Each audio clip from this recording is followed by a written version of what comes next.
Pernah nggak sih Anda ngerasa kalau iman itu harusnya lebih dari sekedar ikut-ikutan aturan tanpa boleh nanya?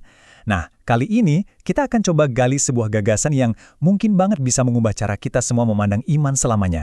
Oke, kalau kita ngomongin kata iman, sering banget kan yang langsung kepikiran itu keyakinan buta. Seolah-olah iman itu ya udah percaya aja, nggak usah pakai mikir. Tapi apa bener kayak gitu? Yuk kita bedah bareng-bareng. Coba deh, renungin sebentar pertanyaan ini. Jawab dalam hati aja. Kalau kita mau jujur sama diri sendiri, jawaban yang sering muncul di kepala kita itu kan biasanya terbentuk dari pemahaman yang, ya itu-itu aja kan, agak terbatas gitu. Yap, kita sering banget diajarin sebuah rumus simpel. Makin kaku kita patuh sama aturan, makin kuat iman kita. Seolah-olah iman itu kayak baris berbaris yang harus seragam, bukan sebuah perjalanan pribadi yang unik buat tiap orang.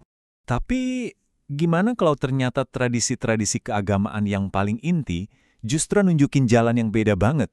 Jalan yang nggak mengharuskan kita buat jadi buta. Coba perhatiin kata yang ditebalkan di sini, memikirkan. Ini menarik banget loh. Ayat ini nggak bilang tanda-tanda itu untuk orang yang percaya begitu saja, tapi untuk orang yang berakal. Orang yang aktif menggunakan akalnya buat berpikir. Ini kan sebuah ajakan ya, bukan perintah buta. Nah, konsep ini bahkan punya istilahnya sendiri, yaitu tafakur. Ini bukan sekadar mikir sambil lalu ya, tapi ini adalah sebuah perenungan yang dalam banget tentang alam, tentang diri kita sendiri. Jadi dalam tradisi ini, iman itu bukan sesuatu yang kita terima pasif, tapi sesuatu yang kita bangun lewat proses intelektual dan spiritual yang aktif. Dan ternyata, ide ini nggak cuma ada di satu tradisi aja loh. Di Buddhisme ada konsep yang namanya saddha. Ini adalah keyakinan yang lahir bukan dari dogma, tapi dari pemahaman dan kebijaksanaan yang kita verifikasi sendiri.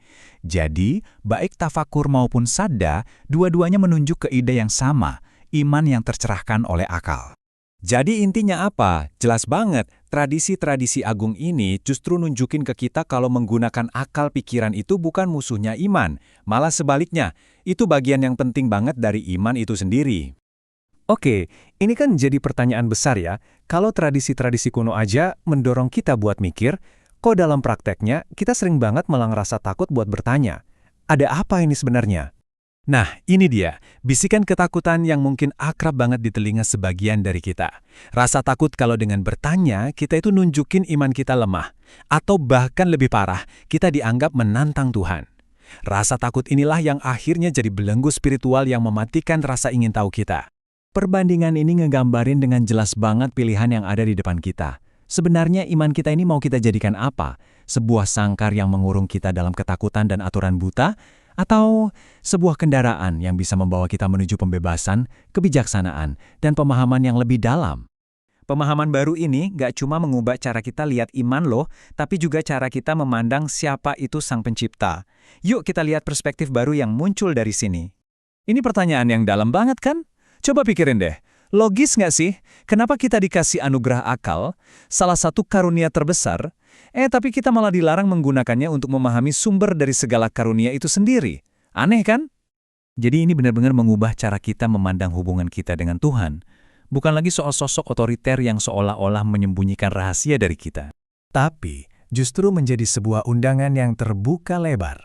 Sebuah undangan untuk kita menjelajahi, bertanya, dan memahami alam semesta pengetahuannya yang tak terbatas. Nah, kalau semua potongan puzzle tadi kita rangkai, kita akan sampai pada sebuah kesimpulan akhir yang, bukan cuma masuk akal, tapi juga benar-benar melegakan dan membebaskan. Ini dia puncaknya. Sebuah visi di mana Sang Pencipta itu nggak menuntut kita buat taat buta, tapi justru mengundang kita untuk melakukan penemuan pribadi. Mengundang kita buat memahaminya dengan cara kita masing-masing yang unik. Tentu, perjalanan iman yang berpikir ini nggak selalu ngasih jawaban yang simple atau instan, tapi justru disitulah keindahannya. Buat mereka yang berani bertanya dan mencari, jawaban-jawaban itu akan terungkap dalam keajaiban dan misteri alam semesta itu sendiri. Jadi, saya mau tinggalkan Anda dengan satu pemikiran ini. Coba bayangin, hidup Anda, iman Anda, bakal jadi seperti apa kalau ia adalah sebuah kendaraan yang membawa Anda ke tempat-tempat baru, bukan sebuah belenggu yang mengikat Anda di tempat yang sama. Karena, jujur saja, menjelajahi pertanyaan itu adalah langkah pertama menuju sebuah iman yang benar-benar merdeka.